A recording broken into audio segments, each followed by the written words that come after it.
Rose, what's good, Hey, brother? we here. We in the building, man. What's good with you, man? Doing well, man. It's been a wild day, but we making it, man. Feeling good. Man, just settling in, decompressing a little bit, man. How about you, brother? How you doing? I'm good, man. You said it was a wild day. What happened? People want to know. Man, you know Spill the what, tea. man? Cats, I'm gonna leave it at this, man. Cats just like to test you, man. So when they see you about your biz, they see you clean with your execution. And I said, I'm sure a lot of the folks in the audience can attest to this. People like to test you and Right. see what they can get away with, because they know you're serious about your brand and your delivery. So, well, I said Right. nothing we can't handle, man. Nothing we can't handle. How you doing over there, man? Good, man.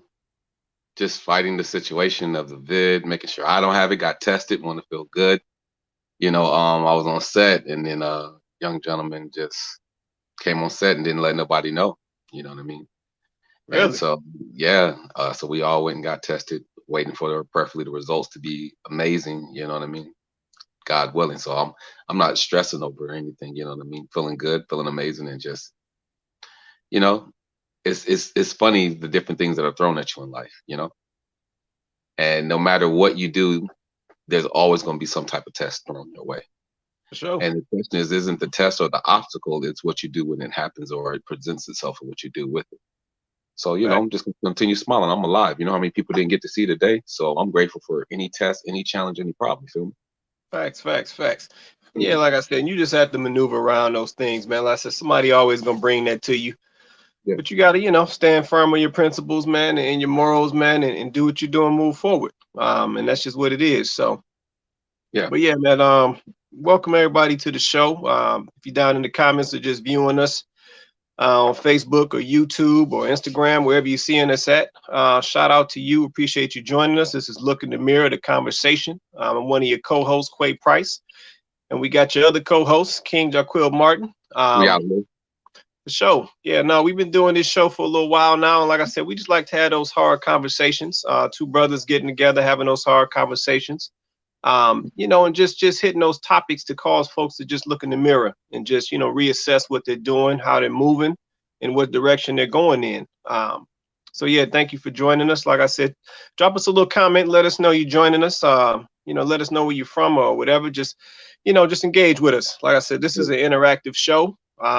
We have an active panel. Like I said, we'll be posting the link shortly where you can join us virtually, get your face on here, get your voice on here. If you just want your voice on here, but definitely come to the panel because we definitely have the show structured, to where it's an interactive show.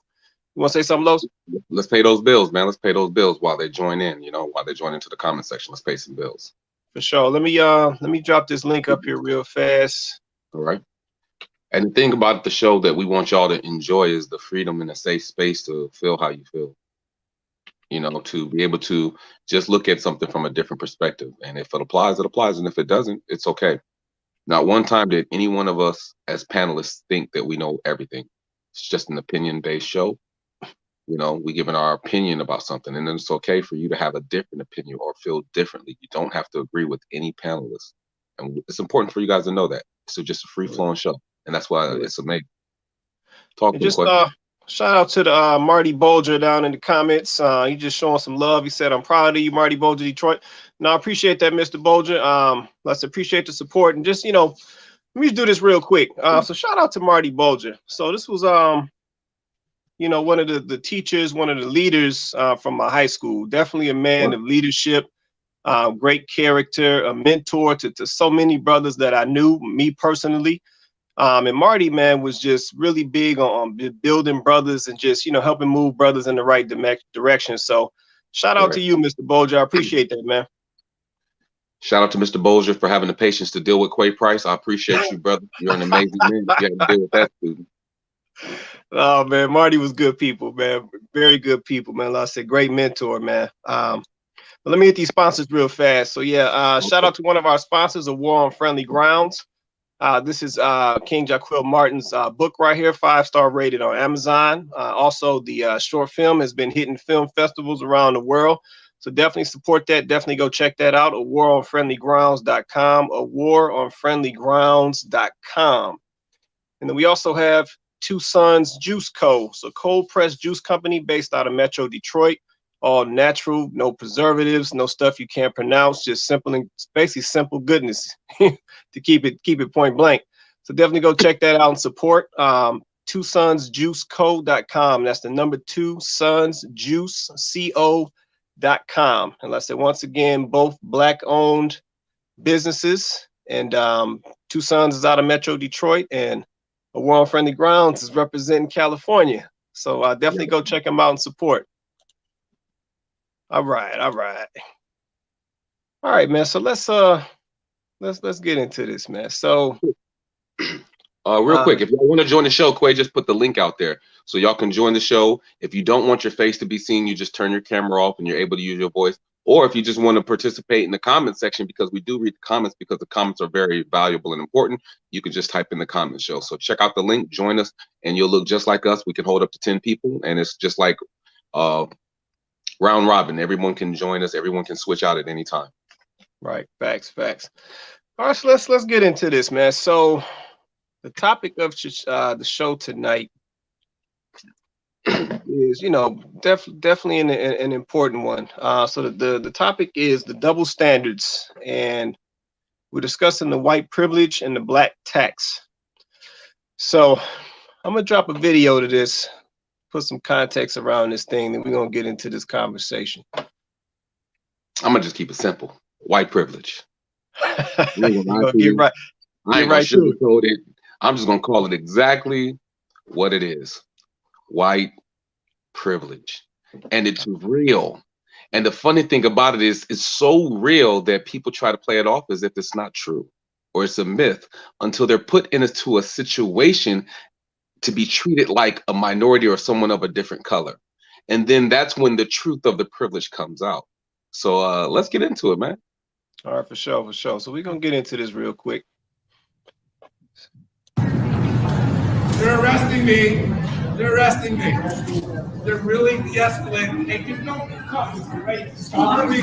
I'm not. Stop. Do not hurt me. Do not hurt me. Once again, do not be rough with me. Look at them. Look at them. They're gonna beat me up. Don't beat me up, you mother.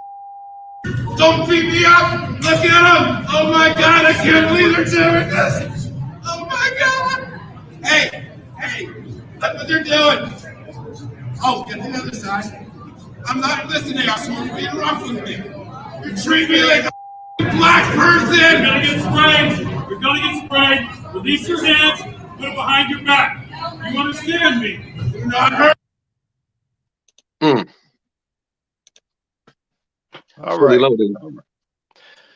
So, okay. So we're looking at a fella at the airport, getting dealt with by the law enforcement. And I'm gonna tell you what I just heard in that, man. So I heard him make a very distinct statement. And he said, "You are treating me like a black person." What does that mean? I want to know what the hell that means. What does it mean to be treated like a black person? Man, you know what, man? I'm trying to digest that right now, man. Wait. Let's go through this process. Don't hurt me. Don't beat me up. Look what he's doing to me. Right. Yelling in the police officer's face. Resisting arrest. Being a threat. I didn't see no punches. I didn't see nobody get tased. I didn't see no gun go off. I didn't see the man get shot in the back. I got to see the man live another day. So I'm trying to understand, this is proof that you know how to subdue a suspect without killing him. Right. Facts. No, and they definitely can, and they've shown that time and time again. Let me grab this comment real fast. So Marty Bolger says, proactive approach. He says, what about neo-black power? He said, how do we get our families to understand their place in their families, communities, and country? So let me say this. So, Mr. Bolger, I know you kind of, you joining us new today. Listen, I appreciate you being on the show. So let's say we've had some conversations around, what the family should look like, or the family structure. You know, we've also had some conversations around the role of the Black man in the family. You know, we've identified that there's a lot of families that exist today where the Black man is not present, or if he is present, he's not actively or accurately playing his role, and in the importance in the Black man playing his role in the household. We've also discussed the role of the Black woman, in the role and supporting or being the helpmate to her husband and to the family, and then the role of the kids, you know, as the structure has been set and established. So we know that that's where a lot of this definitely is going to originate from, the structure and the strength of the family. But at the same time, we also are existing in a structure that is designed against that. So this is a lot of, I think, what we are seeing today and witnessing. Go ahead, Los. I understand, Mr. Bolger, where you're coming from, but not this time. Not this time. And the reason why I say not this time is because what you saw in the video wasn't us. So the first thing that we shouldn't address, in my opinion, which is just my opinion, is us in this scenario. Right. What we saw in this scenario was someone who don't look like us, that did not receive the same treatment as us. So it's not about the Black family, the Black home. It's about, in this video, in this situation, in this topic, white privilege. And why was this man allowed to feel that it was okay to say, you're treating me like a Black person? What the hell does that mean? You're treating me like a Black person, which means he knows that there's a difference in how white people are treated and Black people are treated. And he had the balls or the courage enough to say it out loud in front of everyone. Now, after this comment, when he said, you're treating me like a Black person, I didn't hear any reactions. I didn't hear anyone say that's wrong, that's not right, that's not okay, that's not this, that's not that, because I believe that our counterparts know that there's a difference. Now, this isn't a video that's saying all white people hate Black people. No, that's not the subject. At the same way, me addressing Quay, there are a lot of good Black fathers that take care of their children. There are a lot of good Black women that do an amazing job. But this video right here is just addressing the difference in the treatment and how we're viewed. Facts. So let me grab this comment. He said, white privilege requires an active response to their own personal viewpoint. What you think about that, Los? White privilege requires an active response on their own personal viewpoint. I agree to a certain extent, but if we look at history, they haven't really been holding themselves accountable for the privilege that they have. It's been more of a denial thing, or it's been more of, that was my grandfather or my ancestors. I didn't do that to you. Cool. But you still benefit from it. Correct. You still benefit from the constructions of, you know, the Constitution. Because when it was originally written, we were not considered a person. We were considered 3/5. So when you wrote these rules and regulations, we were not considered, and all lives didn't matter during this time frame. White lives mattered. And so last time I checked in business, and you can quote me if I'm wrong, the person who makes the contract is the person that's in power because they are obligated to the rules. The person who signs the contract or abides by the rules is the weaker person in this situation. So for us to say white folks need to hold white folks accountable, I can't name one president that has done that. And if that's not the playbook, right? I can't see one president that has held white folks accountable for inequality. Yeah, look at Colin Kaepernick, who's still blackballed, who just took a knee. He still can't get a job. So is there really a accountability? If we go through our history, we can't even get reparations. So asking our counterpartners who are empowered for inclusion, it just hasn't happened yet. Yeah, and the truth be told, man, I don't think it will. Like I said, you have to look at the economics of it. You know, you have a a group of people that literally have been structured to be consumers. So in a situation like that, you really don't want to empower that group, because that will affect or threaten the structure or the superiority that's been established. So yeah, that's not going to change. And to your point, let's say presidents are definitely not going to come in and change the playing field, if you will, or level the playing field. Um, you know, um, essentially to their downfall. Like they're not going to do that. And like I said, this is kind of what we saw in this video right here. I mean, so you're seeing the privilege, you're seeing the cockiness, because like I said, to make that type of statement, you treat me like a black person. It's almost like you're trying to label me or brand me like you do them. And he's calling it out, calling it for what it is. And Yeah. like I said, when you get to a point like that, this thing is deeply ingrained, and I said it's not going anywhere. Let me get this other comment from Mr. Bolger. He says, we are not in a position to make white folks recognize their privilege. I choose to operate in my space of power. Okay. Can I take that, Quay? Go ahead, man. Let me go back to the president thing. I don't want to just address the face. It's not just the face, because presidents switch out all the time, but we never address the body. We never address the Congress, the Senate, the judge, the police, the mayors. We're not voting in the right rooms, right? Now, I do agree with Mr. Bolger as far as mindset, as far as my mindset and investing in my own power and how I walk in my own space. But in your own space and in the whole universe is two different things. So I do agree with empowering yourself and understanding that this is the obstacles that we face as minorities or black people in America. I understand that. I understand owning your own truth. I do understand that, and I understand the juxtaposition in that is the reality of the system of oppression that we also have to fight against, in spite walking in our own truth. Right. So the reason why I wanted to do this is because this is nothing new. We just saw the Capitol building get stormed.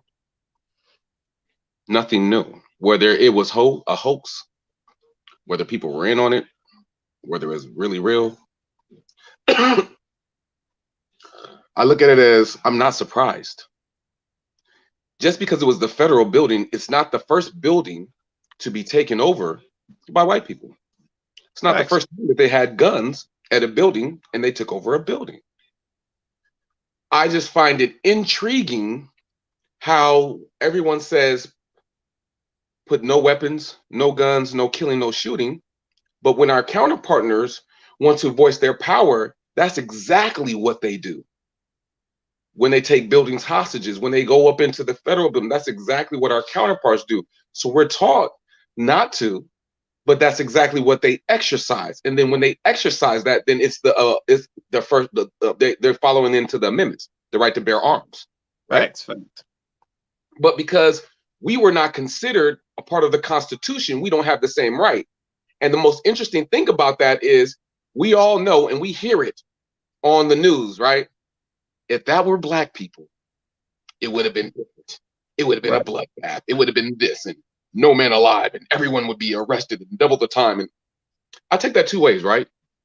And the two ways I take it is, when has the media ever cared about us? So what are you trying to stir the pot with emotions to try to get someone to be reactive to what you're saying? Correct. Secondly, I'm a weirdo. I look at it as a threat as well. If you ever try something like this, you already know what happened to you. And it's blasted and it's conditioning over the news repeatedly, right? And if you hear something over and over again, then it becomes the reality, or it becomes true, which creates fear. Like there possibly won't never be another real Colin Kaepernick to take that knee because of what happened to Colin's career and the price that comes with that. Right. You know? Or if we look through history, all of our leaders, the price that comes with being a leader, or the price that comes with standing up to the machine or the matrix. It's interesting. I find it really intriguing, I will say. Yeah. Yeah, no, I feel that, man. Let me actually I wanna post a question back to Mr. Bolger.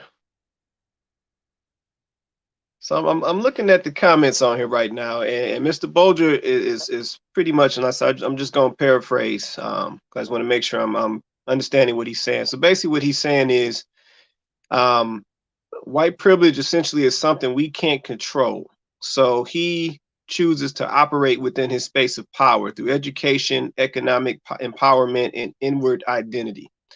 So my question to that is Mr. Bolger. So this is a serious question, right? So I know a lot of folks say, you know, don't waste your energy on things that you can't change, right? So I've heard that many times. But I also know that white privilege is behind a lot of the things we have access to. So let's just take education, for example. Most school-based education was given to us by Caucasian folks. So trust and believe that there's a white privilege undertone that is behind that educational material, from the book authors to the lesson plans and so forth, the standardized testing and so forth. When we talk about economic empowerment, so economic empowerment, of course, is dealing with the ability to make positive or forward progress within the economy. And at the same time, we also understand that white privilege is behind a lot of the entities of the economy. So mortgage loans, banks, grocery stores, empowerment zones, redlining, insurance, healthcare, housing, transportation. So how much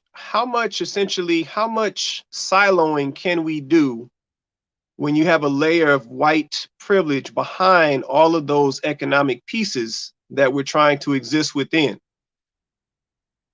So let me know your thoughts on that, Mr. Bolger. Let me know your thoughts. How much can you really maneuver within a system that is majority based and layered with white privilege? Can I respond to that too quick while they Go ahead, man. Go ahead. Our buying power, our spending habits, right? Our accountability to each other and our community. Even though we have free will and we can make whatever choice we want, the accountability for the choices that we make. Unity. Giving each other roses instead of hating on each other all the time. Right. Facts. Think tanks. We can create our own think tanks. I think this is where the integration part hurt us. Because when we integrated, we gave away a lot of power. We gave a lot of opportunity. We gave a lot of, with Black Wall Street, it's not the fact that it can't be changed. It's the fact that in order to create the change, we got to get on the same page. Facts. What are the goals that we want? How do we organize to make it happen? What is the strategy? How do we take the dollars instead of buying name brand clothes and Gucci bags and Birkin bags and red bottoms and all of this, and we take that same type of money and we put that money towards a plan to help sustain different laws, because laws are bought. I don't know if y'all know that or not. In order to get the laws you want, you gotta have to pay for that. Freedom isn't free. You gotta pay for that. So what are we willing to pay for? It's amazing that we're willing to pay for a label that has nothing to do with us, that blesses them. And I'm not saying there's nothing wrong with you buy whatever you want to buy. I just want you to understand how you use your spending habits, how you use your buying power is a reflection of what's going to happen to your community. And if our dollars only stay within our community for 24 hours, why are we tripping or wondering why we're in the position that we're in? It makes no sense. Look at us and our dollar and how long it stays in our community versus how our dollar, their dollar stays in their community. Thanks. Just, that's why I want to do that financial show, Quay. I really would like for you to dig in that, because we are not taught these things. There's a different game being played. We were taught how to go to school, get good grades, and go get a job for someone. We weren't taught how to play Monopoly. We weren't taught stock and finances. We weren't taught those things. And I think you tapped on it when you talked about education and whose education we're getting. Correct. And if I'm the person in power, why would I tell you your truth? That's why when you have Black history classes, it's selective. That's why you don't know who all the great inventors are, or you don't know that, most of your heritage was stolen from you. If I can keep you confused I'm always going to stay on top. I'm always going to be winning in the game. You know, here's an example, and I'll make this example short, right? My friend John Leslie, who's Les Brown's son, he was listening to his tape, and it was two major players of this tape. I won't put their names out there like that, right? I want to be respectful. But they said, take an aquarium, and if you take an aquarium, you put a fish inside of it, and we're going to call the fish Nemo. And they put a piranha inside it. What do you think happened? The piranha ate Nemo, right? Over and over again. So they took this glass cylinder and they put the glass cylinder between the two. They put it between the piranha and Nemo. So when the piranha saw Nemo, he hit his head, right? On the glass cylinder. Eventually, he got tired of hitting his head. So guess what happened to the piranha? It died. Right. See, most people don't even understand what I just said in the subtext of that. See, the glass cylinder isn't meant to keep you out. It's to see how bad you want to survive. The problem is in life is we hit our head a couple of times and we stop pushing on our dreams. We stop going after what we want. We stop going after the goal, and we might be alive, but mentally we're dead because we're no longer living in our purpose. Right. They say there's a glass ceiling. I can't go no higher. Well, no, it's just to see how bad you want to break through what you want. It's nothing more than another test. But the problem is how deeply rooted are we within ourselves or within our purpose to understand that I have to break through this threshold? And the people that do break through this threshold are the ones that we praise. Kobe Bryant broke through this threshold. And I was like, oh my God, Kobe is so amazing. This lady asked me about Kobe Bryant. She was like, well, what do you know about Kobe? Well, Kobe went to Lower Merion High School. He got drafted by the Charlotte, and then he went to the Lakers. He scored 62 versus Dallas in 3 games. He scored 81 points. He had 5 championship rings. She was like, oh my God, you know so much about Kobe. What are your stats? I said, ma'am, she said, you heard me. Isn't it amazing that you would waste your life worried about what someone else is doing in their life and how they're living in their purpose? And because they're being more disciplined in their life, you want to pay attention to them and what they're doing? See, you're excited about their discipline. You're excited about them breaking through the threshold when you are still behind the glass cylinder. We just got to look at that. What are we doing? Yeah, and I agree with that, man. Like I said, we're talking about a major mindset change that we have to go through as a people, and I think that's going to be the hardest part, because I mean, with any of these changes that we're discussing, the first step in that change is to make a decision that you actually want to change. And most people don't want to do that. If as bad as that sounds, they really don't want to change. Like I said, they'll complain or they'll talk about the things that they don't like, but they don't really want to change it because as weird or as oddly as it sounds, it's still comfortable to them. Yep, a lot of us have gotten comfortable in this situation that we're in. And like I said, it's not the right situation for us, but we've just gotten comfortable in it. We got somebody joining in. Hi guys. Hey, Joe. What's going on, Joe? Hey, how are you guys doing? Good. How you doing, man? I'm great. I missed the first part of it. Sorry, I was in another meeting. Was this white privilege and the black tax? God. Oh man. Okay. Double standards, white privilege, and the black tax. So fill me in what I miss. So we just started out with, we got another one. Hold on. Let's everybody checking in all of a sudden. Y'all coming out the same meeting, man? Hey, what's up? Peter, what's up, man? Welcome, Joe. Well, yeah, so we just, let's say we got feedback. Somebody got feedback. So basically, Joe, we had a young man at the airport, white man at the airport who was getting arrested, got taken down by the police, and he said, look at what you're doing to me. You're treating me like I'm a black person. And so we talked about white privilege and how people know the difference, and they know that there's a difference in how black people are treated and how white people are treated. So we played the video because I would love to know, what is the difference and what does it mean that you're treating me like a black person? What allocate being treated like a black person, and what does that look like? What are those rules? What are those standards? Because obviously my counterpart, he believes black people are treated a certain way. And I would like to understand, what do you think is the right way to treat black people? And what's the difference of treating how you should treat a black person and how you should treat a white person? And what's the difference? Let me get this straight. So he got taken down by doing what exactly? Not that it matters, but what was he doing? He got arrested in the airport. Okay. And he says, "You treat me like a black person." That was his response. Wait, I know we normally don't do this, but you want to roll the video one more time? Oh yeah. I mean, y'all play videos all the time. I can't wait to see this one. Let's roll it one more time. Man, Joe don't be holding them up, man. Joe don't be holding them up. All right, hold on. Let me get this queued up real fast. Give me 1 sec. So shout out to everyone who's joining the show. This is Look in the Mirror, the conversation. Our conversation today is about white privilege, and this is why. All right, let's get it. They're arresting me. They're arresting me. They're really de-escalating. Hey, you don't come, right? Stop me. I'm not. Stop. Do not hurt me. Do not hurt me. Once again, do not be rough with me. Look at them. They're beating up. Don't beat me up, you mother. Don't beat me up. Look at them. Oh my God, I can't believe they're doing this. Oh my God. Hey, look what they're doing. Oh, get the other side. I'm not listening. I see you being rough with me. You treat me like a black person. You're gonna get sprayed. Release your hands. Put it behind your back. You understand me? Do not hurt. You know what this reminds me of? You know how you remember that Karen at the airport, not the airport, the Karen at the hotel that tackled that 14-year-old kid? Mm-hmm. Yep. And she got on the news and she did the interview with Gayle King. You know how she got arrested?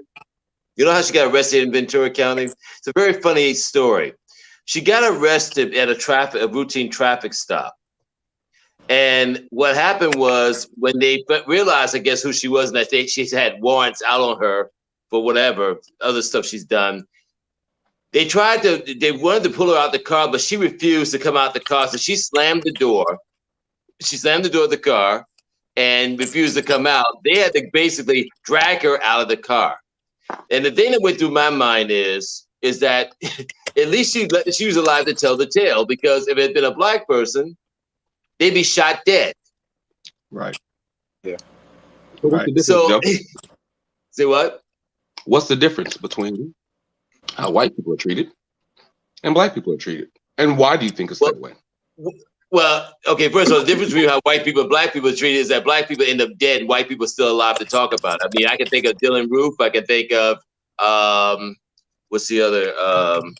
I think of any mass shooter that's white that has been able to walk away from their crime, you know, and then you be a black man and you're in your car and you get shot in the back 7 times. I mean, that, and then look at what happened basically last Wednesday. We talked about last Wednesday when I'm sitting here watching, I see no bullets, I see no tear gas, I see nothing being used. And only 2 people got shot. I mean, one, unfortunately, was a Capitol police officer. The other one was a woman who was actually one of the what they call them,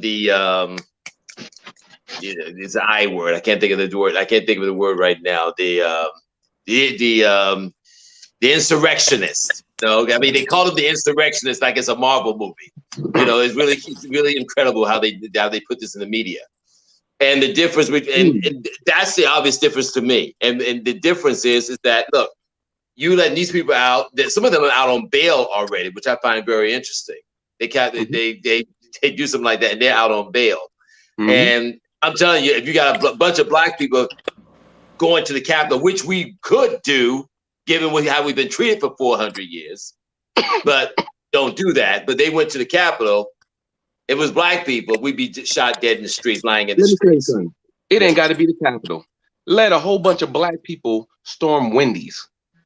Let a whole bunch of black people storm Ralph's or Trader Joe's grocery store. I'll give you one better than that. I'll give you one better than that. Years ago, I remember in the late 80s, there was there's always an event that takes place on Labor Day. They call it Greek Fest. It was like a thing in Virginia Beach.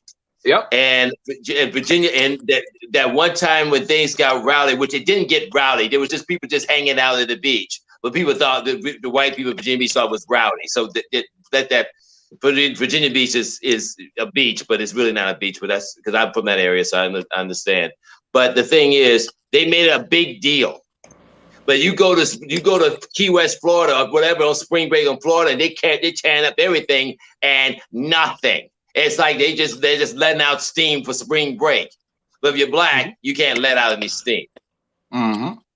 Right. Why is that? Why is that allowed? How is that legal? How is this able to happen? Just been trained that way for the most part. And then, what do you mean by training, Peter?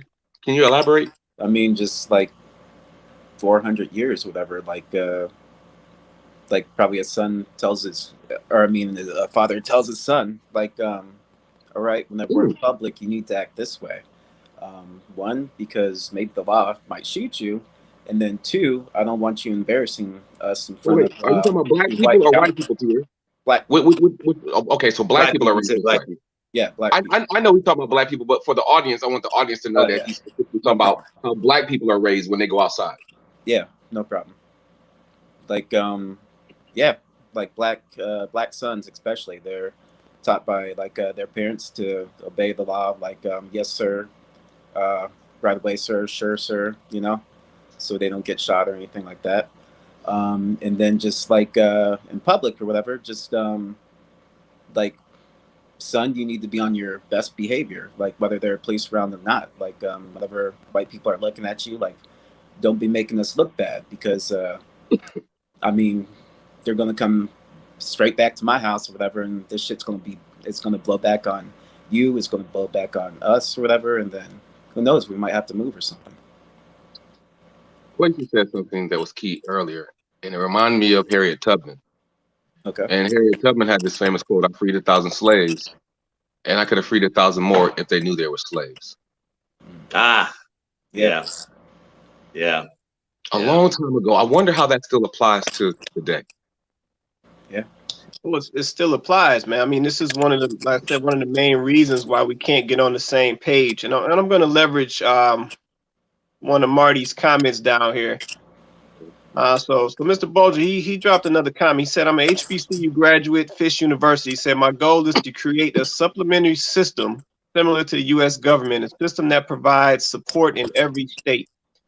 So I want to leverage that because that's the only way that we're going to see any type of change in this scenario that we're in. First of all, the hardest part is going to be getting on the same page.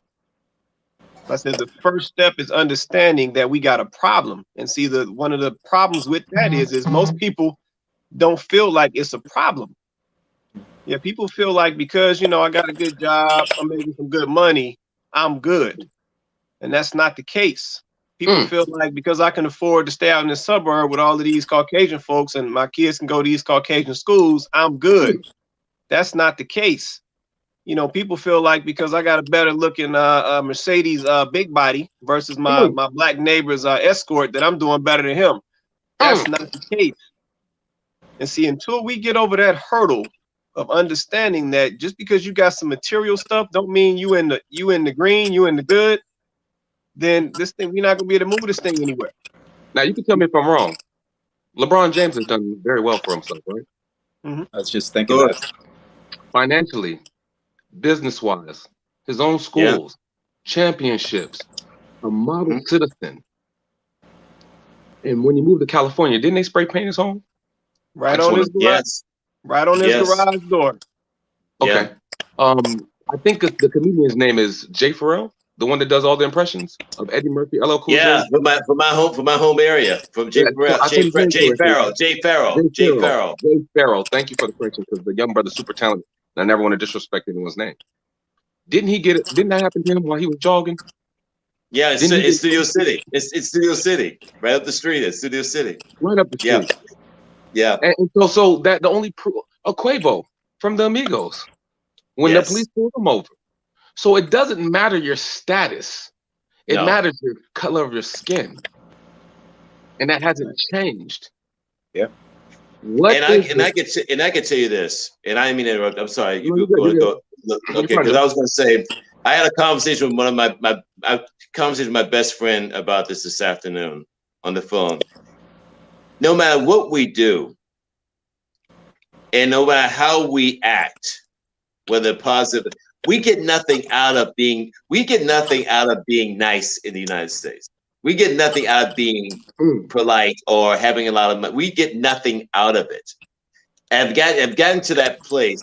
I mean, you can get material stuff. I mean, you can get stocks. You can get all. I mean, no problem with that. I mean, I have no problem with people that want to invest in all, nothing like that. But when it comes to socially speaking, we get nothing out of it in this country. Nothing at all. And you wonder why some people want to leave the United States. You know, not that it's going to make it be better anywhere else, but I'm just suggesting that in a land that's supposed to treat people the way you want to be treated, you know, somehow we get nothing really out of it. Can we go deeper than that, Joe? You mean the land that we died for, the land that we fought for, Buffalo Soldiers, Tuskegee Airmen, all the black people that served in any term of the military, that protected this place, to help build it, the workers, the people that got out here with blood, sweat, and tears, the people that don't want revenge, but only want equality. Like we really have a loving culture. If you really think about it, we really have a forgiving culture, but that might be one of our flaws, that we're so loving and whatever else. You know what I mean? That, you know, we just got to get back to loving ourselves as well. I agree with that part. I don't want people to try to take what I said and then manipulate it and be like, well, this is what he meant. No, what I mean by this statement is we've been trying to make other people's love us so much that we forgot how to love ourselves. Bingo. You understand what I mean? Yeah. We want people to accept us so much that we stopped accepting each other. That's some conditioning. That means what William Lynch wrote in that letter a long time ago has worked. It has worked to the point where they said, hey, KKK, you can put your sheets up. We don't need you anymore because they're out there killing each other. We beat them and manipulated them, and their PTSD is so bad that we aren't even the enemy anymore. Well, let me ask this, man. So let me go back to something that that Peter was saying. You know, he was just talking about how, you know, black fathers, you know, black families, you know, are telling their black sons, you know, kind of how they need to maneuver, you know, once they're out in public, you know, because of some of these situations that are taking place. As I'm thinking through that, I'm almost wondering, is that a good idea? To do that. And the reason I'm saying that is because we're almost instilling fear in our sons. So should we really be doing that? So if we're in a situation where we know that somebody is definitely does not have our interests, you know, at heart, because we're seeing plenty of examples, should we really be teaching black sons that they need to be fearful when they step out into the public? What's your thoughts on that? No. I don't think that. I don't think we should. Go ahead, Peter. I'm sorry. I'd say slightly yes and slightly no. I'd say no because of what Quay said. I'd say yes in like some cases it's kind of like a little bit good to be fearful, just because like you can't just walk around with the S on your shirt or anything like that. But I mean, like even me growing up, I mean, I was probably that kid that you're describing right there, Quay, that like wasn't fearful. And I hate to say it, but I mean, I've been to jail. And I mean, just because I wasn't afraid or anything like that. But I mean, I don't know. I feel like there's got to be like a little bit of balance in there somewhere. Right. I agree with the balance part, Peter. I think not teaching them to be fearful, but to be aware, to understand situations, to understand the game that we're playing. Yeah. So I think they should know, but I don't think they have to be in fear. But my question to that is, what are the rules of this game you're talking about? The rules to the game? Yeah. Is how to conduct yourself when being pulled over? Because every situation, there's rules to engagement. That doesn't mean bend over, kiss nobody ass, but understanding how to operate and move in that scenario. I've always was taught that you get more with honey than you do with vinegar.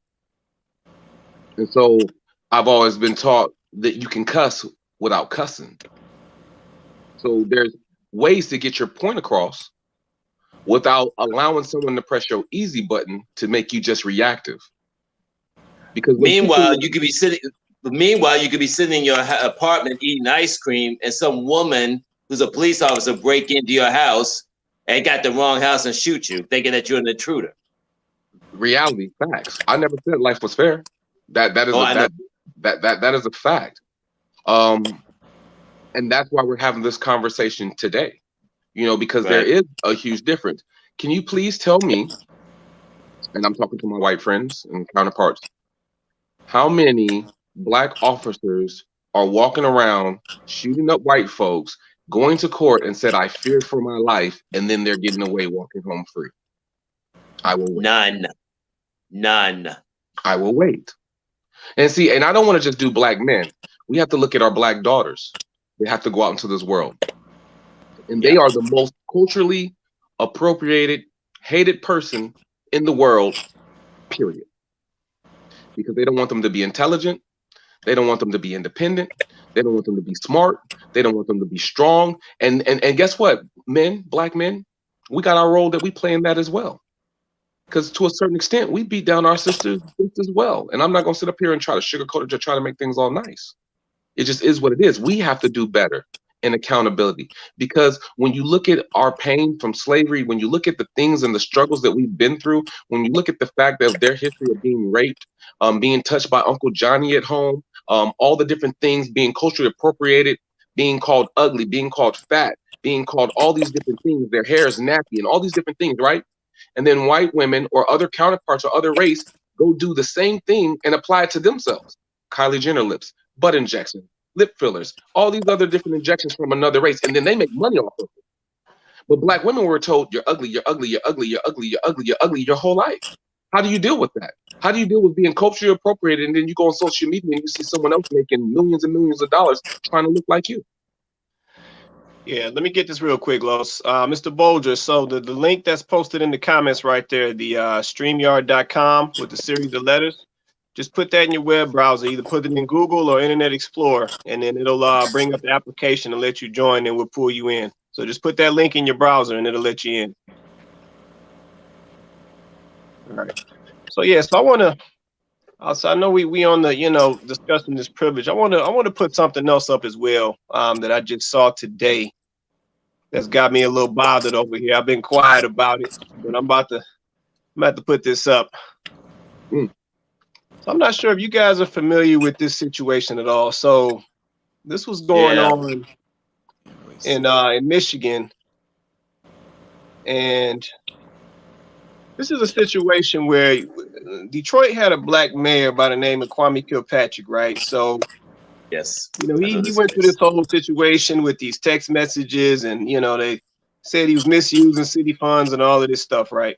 I know a lot of this stuff was never clearly proven, in my opinion. But once they get started on you, they going all the way. So this brother was given 28 years of prison time. 28 years. So then we look right next to him and we have the governor, the previous governor, Rick Snyder. And this was the governor who was basically responsible for making decisions to switch over the city of Flint water supply from the municipal Detroit water department to essentially a river, I think it was, that ran through Flint, where the water was highly toxic and polluted from some of the older plants that were in that area earlier, back in earlier days. And I want to say about 12 or 13 people died from that situation, and a whole bunch of people, of course, got poisoned from it. A whole bunch of kids are now damaged from it. I'm talking autism, all types of learning disorders, and all types of things, right? So their life is permanently changed. from this point going forward. And as of today, I want to say they announced that they are going to charge Rick Snyder. Now, mind you, he's been out of office for a little while now. And Yes. they finally announced that they're going to charge him, but the charges are up to a year in jail and $1,000 fine. Oh my God. Oh my God. Yeah. Oh and my God. this is just another example. So the brother gets 20. Say that again, Los. I said, are we surprised? No, we're not surprised, but this is just another example of what we're talking about. The brother gets 28 years for playing around with some money, but then the other man, he gets a year and $1,000 fine for literally murdering people. And doesn't have to help the families out either. Exactly. Like I said, the families, man, you got to think about it from the long-term perspective, man. So once something like this gets into a child, I mean, they're going to be affected for the rest of their life. And you're talking about, you know, toxic lead and things like that. These are not things that you can just get out of your body. So once they're in there, the damage is done. Like, so these kids will be dealing with these ailments when they 80 and 90 years old.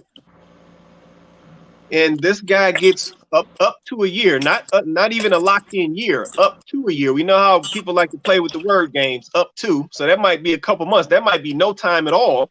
And then $1,000 fine. You know, for a dude like that, you know, it's pocket change, $1,000. It's probably 2 weeks. Probably 2 weeks in jail. Exactly. If that much, Joe. I mean, he come in with the right lawyer, he won't do no time at all. And that, I'm saying, that's murders. That's 12, 13 people dead. And that's basically hundreds of people damaged for the rest of their life. And we're talking about up to a year. And like I said, we got Kwame Kilpatrick, who allegedly is playing around with some city money, and he gets 28 years. And then he's appealed a few times and been shut down every single time. 28 years.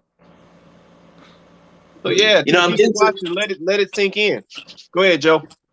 No, I'm sorry. I didn't want to cut you off.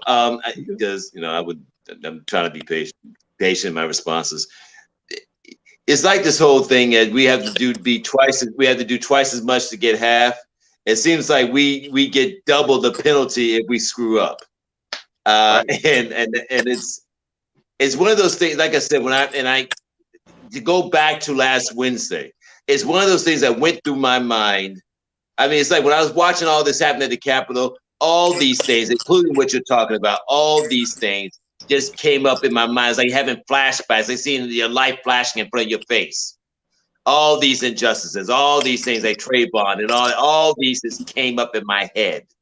And I just sat there and I took a picture. I took did a Instagram post, Facebook post about this as I watched the TV, this disgusted look on my face watching the TV. And it's just, and that's what keeps coming up. It's the same stuff. And I'm at a point now that even at the age I am right now, I don't know what you do, except that, you know what, you just live your life and just, you know, just don't screw up your life. You don't screw up anybody else's life. You just go straight and narrow and hope that when you're driving down the street, you don't have a broken tail light or anything like that. I mean, I don't know what to do, because to me, I don't know if it's a problem that we should be the one fixing, which I go back to, you know. I loved every moment of it. I loved every moment of it. Storm it. Every moment of what? when they stormed the Capitol, I loved it. Mm-hmm. And you know why? Why did you love it? Because it only showed what we've been saying for so long ago to be true. Oh, with that. Yeah, with that. Okay, yeah, I get what you're saying. You had me scared for a moment. I was like, what the hell? They made their threats. They made their demands. They didn't care. The guards opened up the building for it. Was beautiful. You know why? Because they've been doing that for the longest. That's true. They've been doing it for the longest. And the beautiful thing about it is now you have the president, soon to be, Mr. Joe Biden. How you doing, good sir? You got on national television. And I quote that you said your granddaughter, I think you said it was your granddaughter. I know that there's a difference between the way Black people are being treated and white people are being treated. You said this on national television that you know there's a difference, Mr. Biden. Thank you. So my question to you, old Joe, is what you gonna do about the difference? Because you can't say you don't know no more, because you just admitted it on national television. When you take office, what you gonna do about it? How you gonna fix that? Or are you okay with it being different? That's what I want. Well, like I said, it goes back again to what I just said. I mean, it's not. This is a fix that, and I'm just gonna be honest. I mean, white and people said this. I mean, even Don Lemon said this. White people got to fix this. Seriously, they got to fix this. I can't fix. I don't have the power. We don't have the power. Okay. I hate when they say that black people are being racist. How can black people be racist when we never had the power? Yeah, no, we definitely not racist. Yeah. I'm not fixing that. That drives me crazy. You know, because we never had a power to even execute racism in the first place. So how can we be racist? Fixing nothing, bro. White America. I'm not fixing nothing. Now what? Deal with it. What I really want to see is how other countries, how they take this in after like the whole I agree. I agree with the whole Black Lives Matter marches and all that. I agree. And then all of a sudden, like just white people storm the Capitol, only like 1 to 5 get shot. Yeah. Now, Peter, I agree with that. I want to see how that affects the economy as well. You know why I love everything that you just said? Because if America is not a country and it's a business. Yeah. Capitalistic. What the hell just happened in your business at your store? What is going on in your company? That is not a return on investment. So why would I, outside of another country, want to do business with you? Yeah. When y'all over there acting the damn fool. America look like a reality TV show. Now, go a little deeper with that, right? Because, you know, I used to be in the military.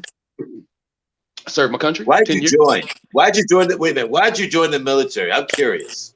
You weren't drafted. So why'd you join? My mother's military. I got caught with a girl in the house. Why'd you join? I mean, that's great, but why'd you join? I'm trying to tell you, Joe. Okay, all right. So I was an Army brat. I went to like 4 different high schools. I got caught with a girl in the house. My mom said, you got to get out. You got to do something. I didn't want to gangbang or be on the street, so went to the military. Okay. Simple. Now, what I was saying was, if white folks can storm the Capitol and take over the Capitol, what do you think our enemies is thinking? Is that easy? Yeah. Is that easy? Yeah, with the people counting all the votes inside. You gonna tell me that some civilians with bed frames can lay the bed frame on the wall, climb up the wall, and that's all it took to get into the federal building? That's it. Oh, shit. But you know, but let's be honest. You know that someone on the inside orchestrated a lot of that stuff. You know that. Duh. They could have got away with it. I mean, I know They'll that screw stuff. themselves. I mean, they'll make it sound like they were able to just rappel in. Because let's be honest, when there was a Black Lives Matter march in the same area of DC, they had everything out there, including except for nuclear missiles. So I mean, so let's be honest about that. But Joe, what you just said was preparation. What you talked about was preparation. So when black folks was going to do something, they prepared for it. You don't think Big Donald Trump announced this on television and has been talking about this for the longest? They knew that this was coming. Mm-hmm. Yeah, I know that. It wasn't us. Now, if it was a whole bunch of black folks lined up outside, you would have seen a whole different situation. The draft would have been open. They would have been recruiting everybody. They would have had everybody lined up. And we already know the situation. We already know the reality of it. My question is, why is it different? Why is it different? Because of this. Because not my ring, but because of this. So my question is, Joe. My question is, Quay. My question is, Peter. My question to the culture. We missing something. And I think what we're missing is, why is this so powerful? Why is this so fearful? What is it about this that is so freaking terrifying or so freaking amazing that we're getting? because they know us better than we know us. So what are we not tapping into about this beautiful thing right here?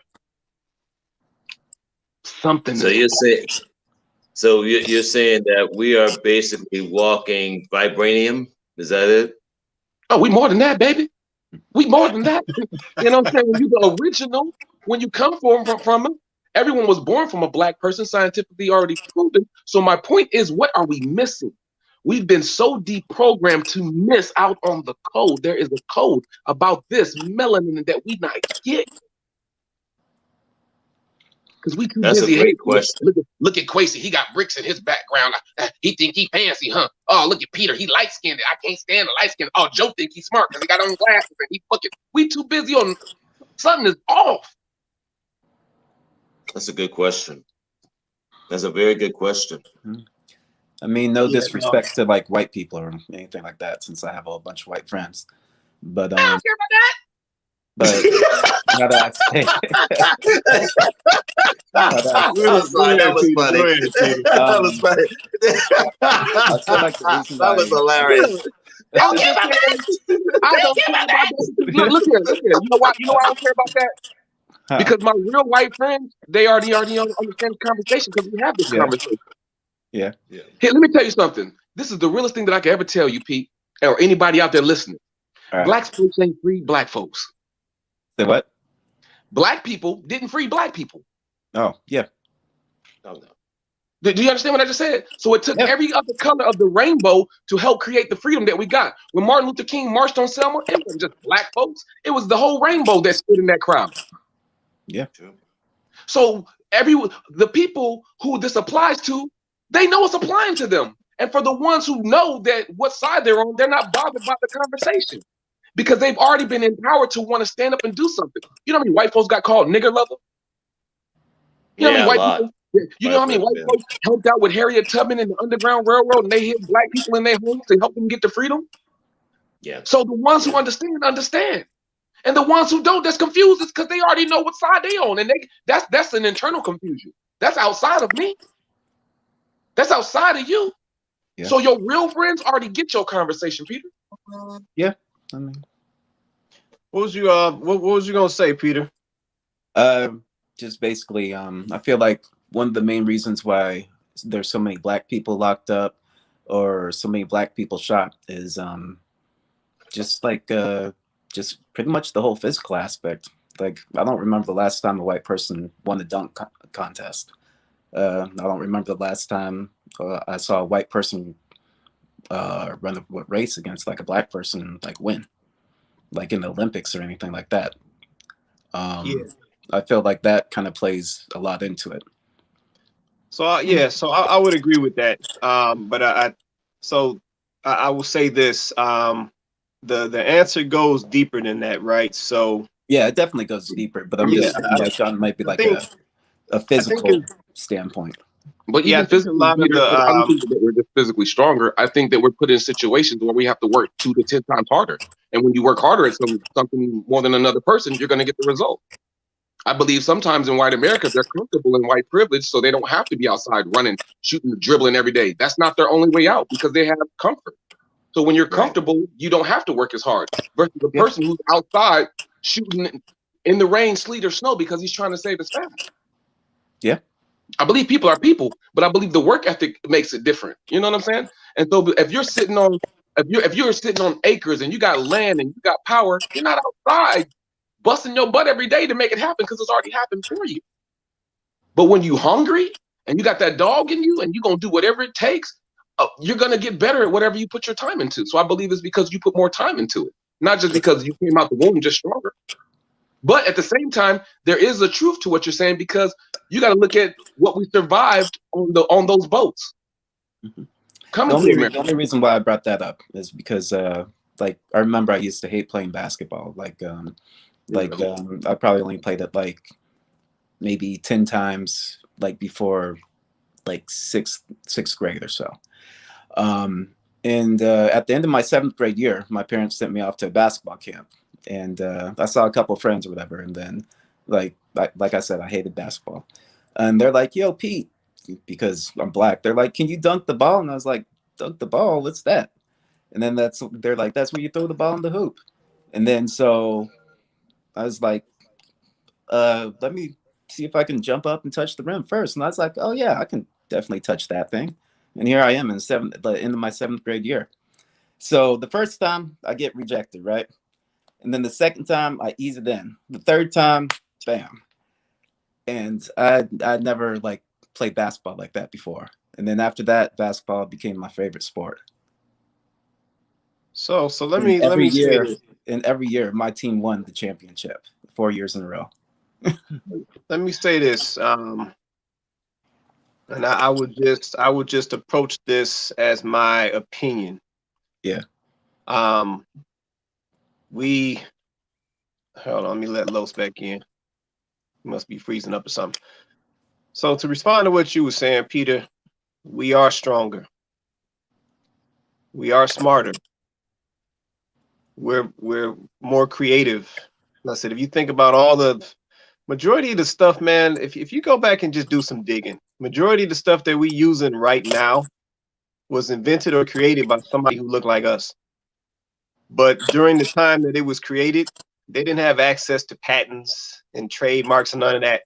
So the stuff literally was stolen from them and then produced by somebody else, and that other person got the credit, right? So we got to think about who's been creating all the things that we know or that have materialized today. When we look at sports, who are the dominating athletes? It's not just purely physical, it's also mental. But even if you just want to focus on the physical, who are the fastest athletes? Who are the highest jumpers? Who are the most accurate shooters? Like, go look at the percentages. The stats are there. Yeah. You know, when we look at scholars, what did those scholars look like? A lot of them look like the four of us on this panel. When we go look at some of the great people who have came through in different countries and worlds and villages and so forth, if we go back and look at those images of those people, who do you think they look like? They look like the four of us on this panel right now. So when we go back to answer this question, what is it about this skin that have everybody in their feelings? That's what it is. Yep, that's what it is. Like I said, when you go back and look at genetics, man. Yeah. Most genetic experimentation that goes on is typically from specimens that look like us, and there's a reason for that. So see, we got to understand what we're dealing with. That's why I say that the answer is deeper. And you know what I'm saying, when you frame it that way, and you get when you frame it that way and you go back and look at that history, you say this is why we get conditioned. So I said this is why certain people are controlling what type of education you get. Because they don't really want you to know this stuff. Yeah. If they don't want you to know, and they rewrite them. Right, and to sum it up, they don't want you to know who you are. Mm-hmm. It's really what it comes down to. Yeah. You're on mute, Joe. Go ahead, man. Okay. Now, I was going to say, one of the things, I'm glad you said that just now about they don't want us to, I think you said didn't want us to know who we are, really? Is that what you're saying? Yeah, because one of the things I always found people felt threatened about Barack Obama, no matter how much whatever you feel about him, is that Barack Obama found out who he was, and because he wrote a book, I read his first book, you know, about his father, and he was able to find out who he is and who he was, and he's able to operate from that space. Right. So for me, and that threatened a lot of people because he basically was himself. What you saw is what you got on that in the presidency, and that appealed to a lot of people, especially a lot of white people. But it's very, very apparent because he knew who he was. I have to get back to what Los was saying about, because that question he asked is really bothering me right now because I really want to know what it is about this that's really causing people to lose their minds a little bit, because if that's what if there's something we're missing out of understanding this, then because I now really want to know. I really want to know. I want y'all to check this out, Joe. You see what this is the picture of? It's a target. And Oh, this is from fucking- the upcoming film, right? American Skin, upcoming film with Nate Parker. Yeah. So I showed Okay. that. And the reality of it is I wonder how many police stations use targets like this. Wow. I wonder how many people go through different training. And, you know, when you're going through and you're looking for the enemy or you're looking for the suspect and you have to practice, you know what I'm saying? You're disciplined with obstacle courses is what they call them. And you have to Right. shoot moving targets. I wonder what the pop-up targets look like. That is I wonder- crazy. Are they just like white folks or are they just like us? And they See, got here, the cell phone, got the backpack, got the. That's crazy. That's insane. but here's the thing: fear is something that is taught, right? So like I always talk about in the show, the police was birthed from the slave patrol. The slave patrol job was to Right. catch black people and hunt down black people.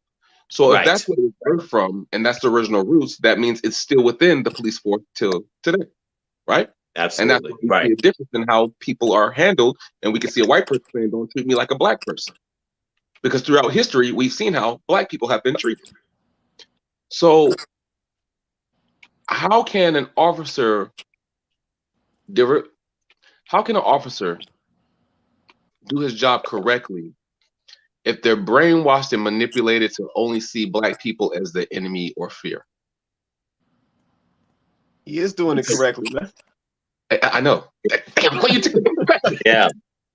You took the trick question, but I'm glad you did. Yeah. But The trick no, it's question. not. No. It's been asked before, and no, they are doing it correctly because of what they. No, absolutely, that's not a trick question. I mean, people talked about this years ago. I mean, they're doing their job. It's what they've been taught. No, they're definitely doing their job, man. And you know, like I said, you have to literally ignore the statement that's on the side of the car, the whole serve and protect. We don't see that too often. Now, don't get me wrong. I'm not gonna say all cops are bad because we know that's not true. You know what? Hang on. Hey, stop right there. Stop right there. Wait. Serve and protect is true, Quay, but they never tell you who they're serving and protecting. Thank you. Facts. I agree with that. I agree with that. What you just saw was them serve and protect that man in the airport. They warned him, "I'm gonna mace you. Keep it up. If you don't give me your hand, I'm gonna make. Don't treat me like a black person. Don't treat me like a nigga." I believe he said that too. He said, "Don't treat me like a nigga black person." I think he said fucking black person, probably. Oh, Because that okay. probably goes a little bit better. He said But- one of those two, definitely. But the point of it Probably is said all of them. He was all over the place. but the whole point of it is he even in the height of a situation of being arrested, he felt comfortable acknowledged enough. the difference between race. Mhm. And when I was going to cut you off, I didn't mean to cut you off, Quay, but I was going to say, I am tired of this. Well, I know okay, let's see if this out there. All police officers are not bad. I think that's getting to be, I'm getting bored with that. I really am. I'm getting bored with that because the truth is that you got other people in there that know that they're scandalous and they're not going to say nothing. They're not going to do nothing to correct the situation. Then I'm done with this whole thing about, you know what? Well, okay, all officers aren't bad. You know, again, like we know the sun is shining. Okay, look, the fact is that you got people that know that people in that department are scandalous, but they say nothing. Nothing. Right. They do nothing. So that's becoming an excuse. I'm tired of hearing it. Joe, I feel that, Joe, but the reason I'm saying that is because, and don't get me wrong, I agree with you, Joe, in what you're saying. But the reason I'm saying that is, you know, like I said, I know a couple folks personally that are, you know, police officers, right? Same here. And like I said, you know, they go out, they handle their business, man, and you know, I've seen them do some good things for people in their job or during their job or during their time on the clock, right? So I know we got some legit cops out here, but to your point, if you know that you got shady coworkers, especially in the law enforcement brotherhood, you know they shady, you know they dirty, but you're not saying nothing, that is a problem. And I know that is definitely a moral question because you got to feel something, like something got to feel wrong with that. You know what I'm saying? You working next to this person every day, knowing that they out here doing shady stuff. So like, I get exactly what you're saying. I'm protecting the blue. I'm protecting Code Blue. I'm protecting the shield, the brotherhood. Yeah, no, I get what Joe is saying. No, and Joe's right. And that mess ain't right. It's not a good look at all. But I just sometimes I know I feel like played Joe, constant enough on TV. No, I'm kidding, but go ahead. Go ahead. Hey, yeah, hey, no, I know sometimes Joe, people will, and like I said, once again, it's not right. I know sometimes people will look past stuff, man, just so they can get a paycheck. oh yeah, Like they'll oh yeah. look past stuff. Like they'll see, folks will be working with somebody, they'll see them throwing some bad stuff, and they be like, man, I don't wanna mess my money up, man. So I'm just gonna Hey, act wait, like wait. I ain't see Ain't it. the same white folks though. That's us too. Because look at the NFL when Colin Kaepernick took a knee, Mm-hmm. and this is proof that you have other white people. Because Chris Long is white, and he decided to take a knee along with Yeah. Colin Kaepernick, while other black people stood. So let's not get this whole story twisted. You do have white people that do take a stand and do the right thing. You see what I'm saying? For sure. Now accountability. Though, I wrote about that in my book, warrenfriendlybrowns.com. You can check it out. I wrote about that in the book, right? The same way we want police officers to hold police officers accountable is the same way we got to be accountable in society too, though. Because we know stuff. Snitches get stitches. We don't tell the truth all the time. We don't go out there and say the right thing. We know who gangbangers are. Da. So that works both ways on both sides. In order to have a better country, or in order to have a better situation, both sides have to do better. Now, my question is, you have two entities that don't know each other. You have police officers, and you have the rest of society, right? And society really isn't educated on all police officer procedures, right? And then you have police officers that have to uphold the law, which, they have a job to do as well. The problem is when you have these two entities meet and they don't know each other, you're going to have this. But there's no education, there's no courses, there's no this, there's no that in growing up in the society that you have to live in, that you have to be able to, educate yourself about, right? So me personally, I thought that there should be classes on how to conduct yourselves, and there also should be classes from the police officers. If you have sexual harassment training, you should have ethics and morale training. You should have officers that actually work in that neighborhood so they know exactly what they're dealing with, instead of officers driving 50 miles from a different location to come into a location that they've never been around or don't know anyone in. Because you might know that this child, if you work in this community, then you might know that this child has a mental illness and how to handle that differently. You know what I mean? Yeah, but see, even in that scenario, I still have my concerns, right? So for me, all of these things come back to character. So you can run somebody through all of I'm listening. You go on. I'm listening. Go ahead. Yeah.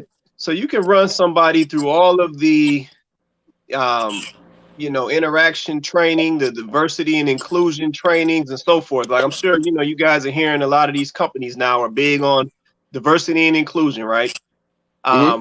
And you can run somebody through all the trainings you want to, man. But once again, for me, it comes back to character and want. Like if somebody doesn't want to change, then the class is not going to do you any good. I mean, you can sit through the class and they're going to tell you, oh, you need to learn how to treat black people better. You need to not discriminate against your Hispanic coworker. You need to not discriminate against your Jewish coworker and so forth. Right. But if that's not in your character, as soon as the class is over and you get your A, and you get your little check mark on your little performance renewal, then you're gonna go right back to what you was doing, and then you're gonna be a racist cat on Tuesday. So hey, look, look, like that guy in the airport. Just like that guy in the airport. Just imagine him if he's like on the other side and he's arresting a black person. Right. I mean, I was gonna say that double down on that when the Constitution doesn't change and it protects you and it allows you to get away with that. When black people are only treated as an amendment, I don't know if y'all caught exactly what I said. That might be if you're only good enough to be an amendment, there's a problem. There's a problem. You don't want to just be the amendment or something that I adjusted to. You should be included in the whole thing. But because you wasn't, you're just an amendment. You don't see nothing wrong with that? Yeah, no, there's definitely something wrong with it. But I said, I think we got to understand that was a part of the design. Like that was a part of the structure. So I think, like I said, that puts us in an interesting situation, man. Like I said, we've touched kind of breezed through this a little bit on previous shows, man, and it kind of takes you back to, do we just leave? Like, do we just leave the United States? Like, I understand the other side of the argument. You know, this was our land first, so we shouldn't have to leave something that's ours.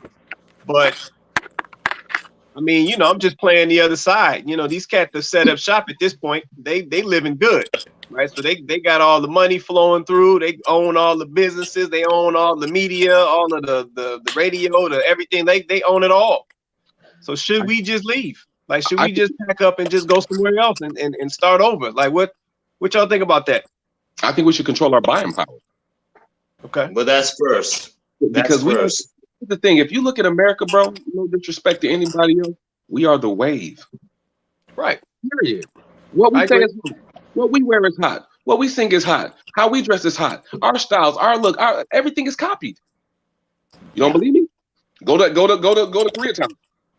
You're gonna see weed shop. You're gonna see all the little different black items. Anywhere, no matter where you go. You go watch television. You'll see someone else doing the brand new dance. Look at the TikTok dance. We are the wave.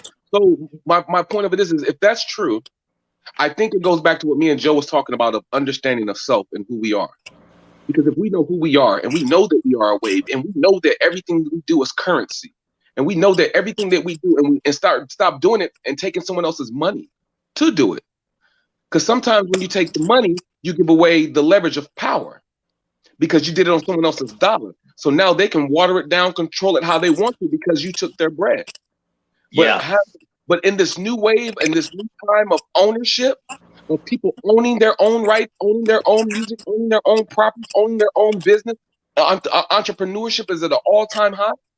Understanding who you are in ownership will change things. Because now when you're an owner and you are financially good to go, then you can start making the changes you want. But if you're always in a position of being a beggar, if you're always in a position of using government programs, if you're always in need of someone else's assistance to stand on your own two, you'll always be the weaker person in this scenario. I feel that. Did you want to say something, Joe? No, I mean, I can't. I have nothing to add to what he just said because I think that's the only way to do it now. Because again, like I said before, last week to me, and probably a lot of other events have happened up to that point. It basically was just, I basically just looked at this thing and just sat there and just stared. Like I was like seeing flashbacks of everything in my life, being a black person and so forth. And basically just said, you know what? If people don't get it after this shit, I don't know what they're gonna get. I mean, seriously, I basically just said, you know what?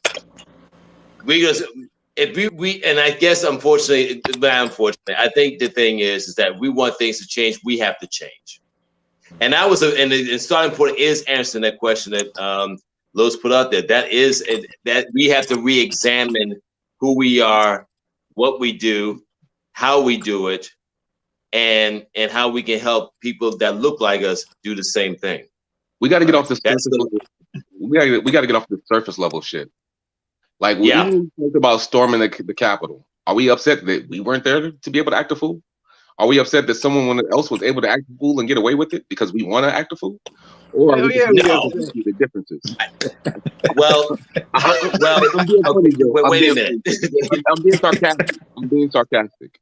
I know you are, but let me tell you something. Some people have thought about this. Because some people had thought that, you know what? There's some people that said, some people were like, you know what?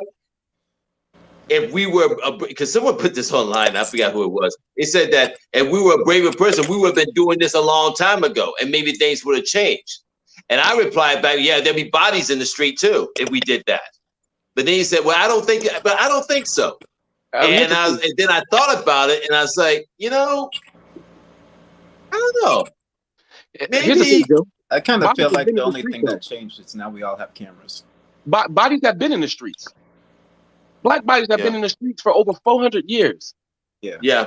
So and that's people have died getting on the bus. You know what I mean? To make the difference. The question is, to a certain extent, have we gone soft in our comfortability?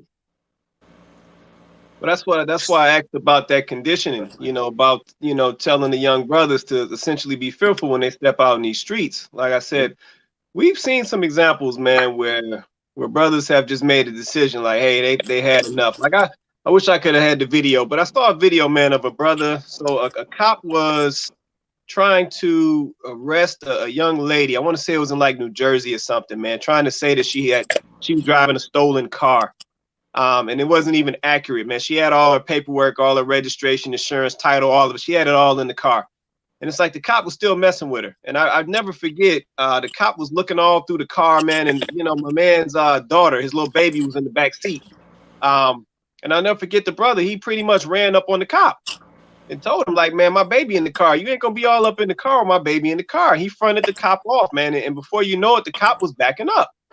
Like, the cop didn't want to push it no further. He backed up off the girl and backed up off the guy. And sometimes I just wonder. I fear for my life, Quay. No, I'm just saying though. Sometimes I wonder, like, you know, kind of piggybacking off what Joe was saying. Sometimes I just wonder if we made a decision that, hey, you know what, we'd have had enough, we about to get busy. Sometimes I just wonder, how would that go?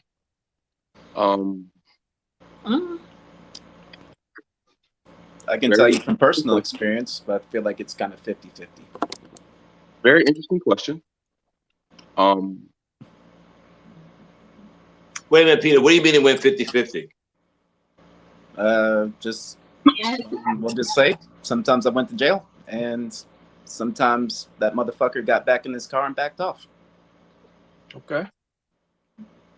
You was getting busy, Peter. Wait a minute, man. Wait a minute, man. Don't let this black white voice fool you. I'll say this. It turns black real quick. Whenever I'm, it turns understanding that the power of the pen is mightier than the sword. Don't get me wrong. Write a letter? What are you talking about? No. Slow down. Understanding the power of the pen is mightier than the sword. Don't get me wrong. The sword has a job. And the sword has a job that it does, which is to protect, take over, or whatever it needs, right? That's for a moment. Understanding how we got into this scenario is understanding the pen. Because if we look through our history, we never understood the power of the pen. We passed down lineages through song, dance, and everything else. The power of the pen is what created laws. The power of the pen is what created constitutions. The power of the pen is what created the treaty and got rid of, allowed integration. But because we didn't understand the power of the pen, we were the ones signing the contract instead of being the ones creating the contract. You understand what I'm saying? And so now we're behind the 8 ball of the pen because we didn't understand how powerful the pen was. I think we're getting feedback a little bit. I don't know if that's you, Pete, or Joe, but we're getting a little bit of feedback. Peter, put yourself on mute, man. Okay, great. Pete, can you mute yourself? Thank you. You know what I'm saying? So understanding the power of the pen, and that's why I'm saying, what is it, in order to understand the power of the pen, or to control the pen, or to wield the pen, you have to know what you want. Yeah. You have to understand, in order for a dream to become a reality, you got to take it out your head, get the power of the pen, and you have to write it down. My question to my culture and my people is, we hear it in our head. How do we get it out of here to do this magic spell of writing it down for it to become a reality?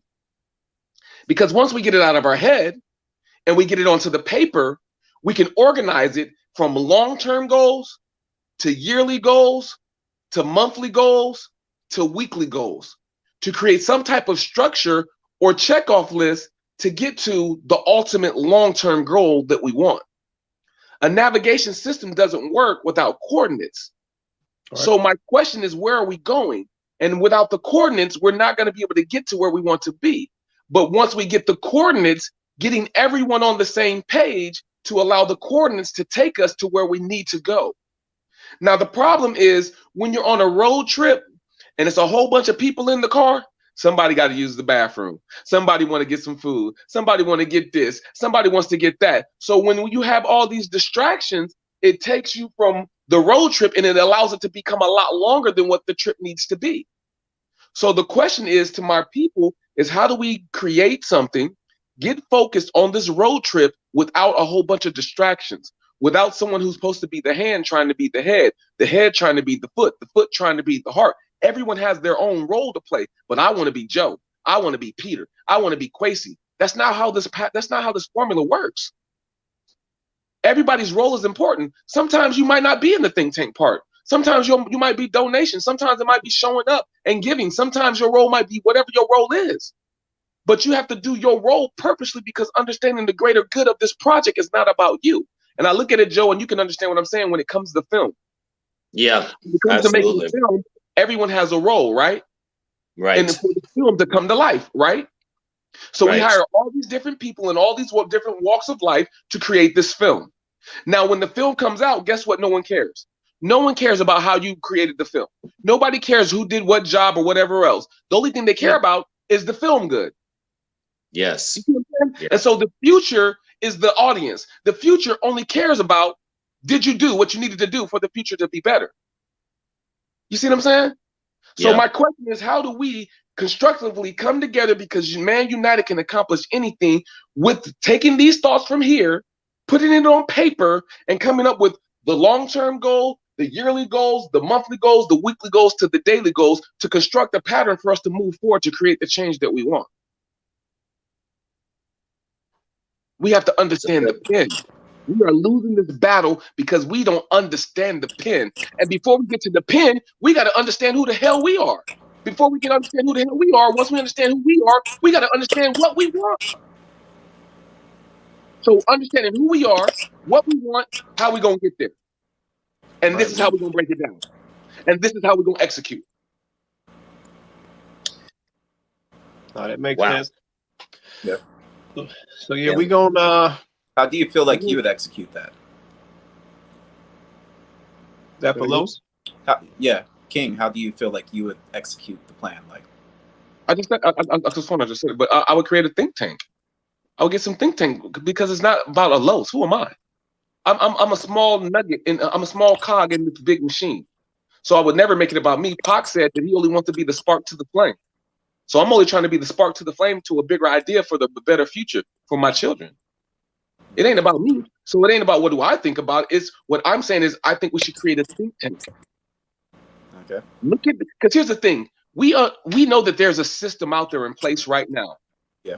That we're facing. The system has been constructed a long time ago. So somebody took the time to write down a blueprint to create the system or the matrix that we live in today. Yeah. Right? And all systems have flaws. So when have we sat down and actually took a good time to think about the system? All the do's and don'ts, all the things we like, all the things that don't work, or whatever else. When was the last time we took the Constitution and broke down the Constitution to understand exactly what the bylaws are or the rules to the game?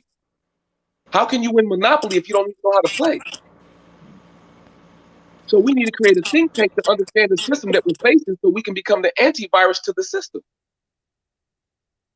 You see what I'm saying? So you got to look at it like, here's a perfect example. Neo in the Matrix. Neo never believed that he was a one, right? But the system that he was already playing was already created. So when he walked into the system, in order to become the one, he had to find change within himself first.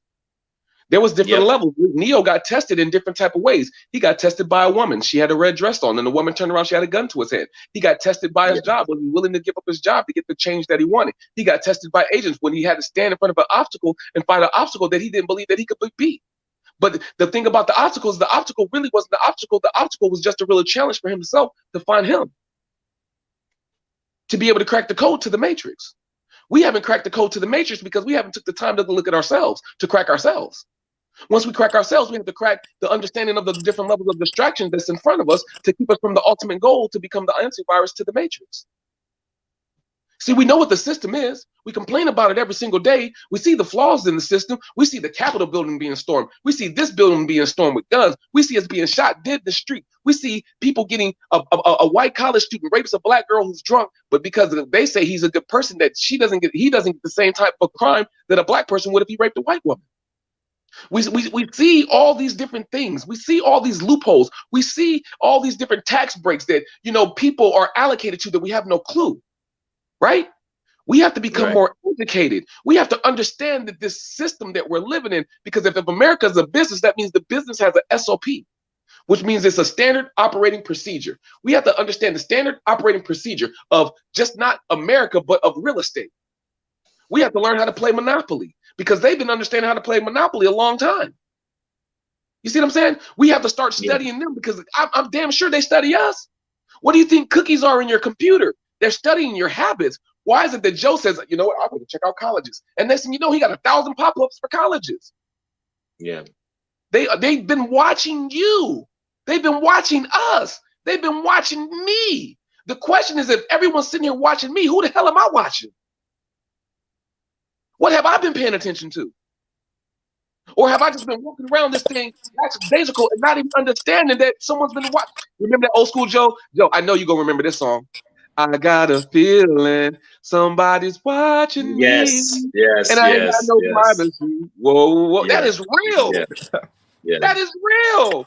They are watching everything you do. When you go online, the TV shows, they've been studying you for the longest. So my question is why are they studying you? Why are they studying us? Why are people sitting there creating machines like Google and cookies and everything else to study your habits and your patterns? Why is it that Joe or Peter or Kelly Quasey, you can go out of town and spend money at the bank like, hey, this is Wells Fargo. We just wanted to give you a call because we see that you spend $500 here. Is this you? Because this, why do you get that call? Because they know your spending habits. They know your patterns. They know you. So if you are not acting like you, you're gonna get that call. Hello, from the system. So it's not enough to. I have to go, guys. I'm sorry. I hate to leave on this, but because this is good. So it's not enough to look at white people. We have to study them, just like they study us. Yeah, you need to study life. Well, that too, but that too. I want to take things one step at a time. But you know what I mean.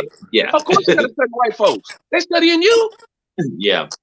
I agree. That's why they can say, well, black people are dying at this rate, and this statistic is this, and da da da da da da. Bro, you don't think they? Where you think they just making up these numbers? Well, we came up with the Plan B program. We came up with the adoption. How do you think all these government assisted programs that supposedly assisting us but really oppresses us come out? They don't come out of thin air. Mm-hmm. Why do you think they put liquor stores on every corner? It's not just because it's, you know what, I think I like this location because this has a palm tree. No, it's for a reason. Why do you think they allowed the hood to become the hood? It's for a reason, because they understand environment. If I understand I can control your environment, I can control who you're going to become to a certain extent. I can put some type of pressure to change who you are, because pressure busts pipes, and either you're going to make it out of it or you're not. I'm not saying that you can't make it out of it, but I'm damn sure anybody who has made it out of it, they said they had to work 10 times harder just to make it out. That's why Peter started off the show, and he said, well, I got to talk to my child, and I got to tell my child this. You think white folks tell their children the same thing? Hell no. They don't have that to worry about. It's not, don't raise your voice because they think you're going to have an attitude. Don't look like this because your passion is going to be taken as this. Make sure you turn down your music. Put on some gospel music. Put your hands on the steering wheel, 10 to 2. Pull up your pants. Don't look them in the eye. Look straight. No one has to do that. You think black women get the opportunity to be feminine? Hell no. Because they don't get to grow up in the same environment as a white girl gets to grow up in an environment where she gets to be light and dainty, because we grow up in environments where there's struggle. We might not have something to eat. It might be cold. We might not have to. We paying robbing Peter to pay Paul. There's a struggle. So how do you get to be feminine or soft or just being a woman if you grow up in struggle? You don't. But if you're living in a mansion, you get to be dainty and you get to go on daddy-daughter date and all these other different things. Your environment gets to dictate to a certain extent what is available to you. It doesn't get to control you because you still have free will. But if you don't know something and it's in your blind spot, how can you become what you don't know if you've never had the opportunity to see it? That's why exposure is important. Seeing different things is important. Picking up books and reading is important. We have to condition this. We have to feed this. This white lady told me you can tell how successful you want to be with what you do in your downtime. And I had to swallow that and think about that. I had to let that sit in my spirit. But if we're being studied, my question is, if we are being studied, who the hell are we studying? Or are we just out here living? We living, brother. You know what it is. Come on, how is it that everything we do becomes a new wave? Because they watching it. Yeah. Yeah, no, I agree with that, man. I go, guys. I gotta go. I gotta take off. I'll talk to you guys next week. All right. Take care. All right, Joe. Take it easy, brother. All right. Yeah, no, I agree with you on that, Los. Yeah.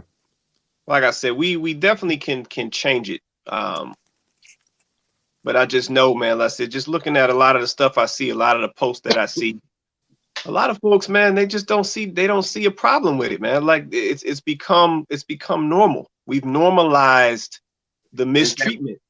Yeah. Yeah, Yeah. we've literally normalized the mistreatment, man, and that's going to be the challenge. So I said, because there's some of us who have figured it out, and we like, nah, this not right, and we're ready to make changes. But then there's a lot of us, man, that a lot of folks just comfortable in it, and they're not really looking to make a change because they're comfortable in it. Yeah, either that or they're like, this will never change. Go ahead, Peter. Go ahead, Peter. Either that or they're just like, this will never change. So why bother? Like, why bother? Which goes back to the Harriet Tubman statement that I made. I freed 1,000 slaves, but I could have freed 1,000 more if they knew they were slaves. Or it goes back to the piranha situation that I told you with Nemo. We keep hitting up against the glass. I ain't doing enough. I'll forget it. Whatever. And then we wonder why we never have the breakthrough. Yeah, but no, you're right. And like I said, and Peter's right. There are a lot of people, man, that they like, hey, it ain't gonna change. So they like, hey, I'm just gonna, what they say, YOLO, I'm just gonna live life to the fullest. And they just call it that. And it's just like, that's gonna be the challenging piece of it. Go ahead, man. Have you ever heard of 409 cleaner? Have you ever heard of 409 cleaner? Yeah. Yeah, Peter, have you ever heard of 409 cleaner? Yeah.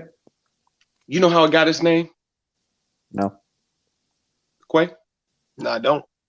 It took 409 times to get the formula right. Okay. I don't know if everybody understood what I just said. Mm-hmm. It took 409 times for them to get the formula right. How many times are you willing to fail to get what you want? 1, 2. What is your breaking point to give up and just quit? Because my family didn't support me. Oh, my friends aren't there with me. Oh, I don't believe that I can do it. Oh, there's a glass ceiling. Oh, racism. Oh, this. Oh, that. But see, all these different things are distractions. It's like Peter walking on water when he wanted to see Jesus, and he saw him and he had his eye on the prize. And when he kept his eye on the prize, he was able to walk on water and get closer to Jesus. But then when it started raining, he started having all these distractions, and all of a sudden he started sinking. My question is to you is, what is your distraction? What is stopping you from getting to the ultimate goal of where you say you want it to be? Yeah, because it's no more than a test to see how bad you want where you say you want to be. Quay, you said you wanted to do IT. You know how hard it is to be in the position that you were in as a black man? Very. Doing what you're doing? You know how many Very obstacles that you faced? You know how many situations where you wanted to say, man, forget it. I ain't doing this no more. For what? But there was something inside of you that inspired you to keep pushing, to be the little engine that you could, that turned you into this monster that you are today. Facts. Same thing with you, Peter. Same thing with me. I ain't supposed to be here. I got beat up by the police. I was wrongfully facing 10 years in jail. Why am I here? Because there's something inside of me that said, no, I'm not going out like that. I don't want to give up. I don't want to quit. And I'm not disrespecting anyone else who chose something different. All I'm saying is you are accountable for your free will and your choice. If you choose to give up, then you chose that. So don't complain about your reality, because that is a choice that you're choosing for this to be your reality. But every day that you wake up is an opportunity to change your reality, and it's a closer day to your grave. So what are you waiting for? If you knew you were going to die in 30 days, Kwesi, how much stuff would you get done? You already know how that's going to go. Whole bunch. How much would you get done if you had 30 days left? Man, I can't even count. It's different. All of a sudden, we got to get serious. All of a sudden, we got to get real. But why are we living like tomorrow's promised? Who told you got tomorrow? So why aren't you living today great? Why are you not taking advantage of the breath that you just took? Because the breath that you just took was someone's last breath. Yeah, so I think we have to understand what we are dealing with. Even the whole, I don't know if you guys remember the whole YOLO concept that came out, not too long ago, a little while ago. And, this whole concept of you only live once. So that is true, right? So you do only live once. We only get one life. But while you're living that life, you don't want to be reckless with your life, right? You want to be strategic with your life, right? And let's say we have to realize some of the conditioning that we receive. Like I said, when we're seeing all the rappers talking about YOLO and they throwing around bundles of cash and diamonds and gold jewelry and fancy cars and all this garbage, talking about YOLO, we can't absorb those things to the point where they stunt our growth. Say that again. You can't absorb these things to the point where they stunt our growth. Like I said, we got to be strategic with this life. You know, there's things that you need to be doing with your money. You know, money is a tool. Cash is a tool. Yeah. Yeah, we should never be dependent on money. It's a tool. You're supposed to leverage it to achieve other things. That's the whole premise behind cash. So like I said, we got to be strategic with what we're doing. Even in, you know, as we're talking about trying to change the situation that we're in, we have to be strategic. If there's strategy involved, you can't just go do no nilly-willy stuff. Yeah, that's not going to get us there. We got to be strategic. You know, to Los's point, there was a lot of strategy that was behind how we got here. And guess what? They still working on it. They still building it. It never changes because they're always planning 20 years out, 20, 30 years out. So there was a lot of strategy that went into all of the conditioning and the restrictions that we're in now. So we got to take that same mindset, and we got to be strategic to work to get ourselves out of that situation. Look, everything that's happening right now is already in the past of the business plan. Of course. One more time. Everything that's happening right now, existing, that we're seeing, is already in the past of the business plan, because when you do a business plan, you plan for the future. So if it already happened, it already came to pass. Of course. Yep, of course. So yeah, man, like I said, I think for me, it all starts at getting your mind right. It all starts at character. Like I said, we got to make a decision that we want to change it. Like I said, that's one of the biggest things I see right now. And I'm just talking Facebook posts. Yeah, but a lot of folks don't want to change it.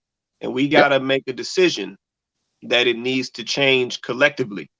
Once that decision is made and we're all on the same page with it's a problem, we need to change it, then that's when you get to the point of your think tank. That's when you get to the point of your strategies and things of that nature. But we got to make that decision first. And that's, I said, for me, at least based off what I see, that's going to be the biggest hurdle, is getting us all to see what we're dealing with or what we're in, and then making that decision that we want to change it. And that's the beautiful thing about the show, because that's what the show is. Look in the mirror. If we could just get you to look in the mirror, right? Exactly. Examine you. Forget society at the moment, because they say you can't save nobody else until you save yourself. Right. If we could just get you to look at you and ask yourself the tough questions, because the thing about it is we can lie to anyone. You can't really lie to the person in the mirror, because the person in the mirror already knows the truth. He's a reflection of who you are. Your biggest enemy is your inner me. Say that one more time. Your biggest enemy is your inner me, and the voices, and how we choose to allow it to affect us when we go out and make a move. We got to start choosing ourselves. We got to start loving ourselves again. Got to start loving our neighbors. We got to start living with a purpose. We got to start having goals and obtaining them. And we got to strategize for it to happen. Yeah, Pete, you got anything, bro? I think we pretty much covered it all. Quay, any closing remarks? No, I'm pretty good, man. Like I said, that just, once again, man, my main focus is always focusing on changing the trajectory of my people, man. And like I said, this is that time, man. Like I said, we're in a time where we're seeing a lot of things, we're experiencing a lot of things. I just saw an article today with Biden, our new administration is already talking about another $1.7 trillion stimulus. I'm like, man, so as I continue to try to keep my people aware, like I said, now is that time.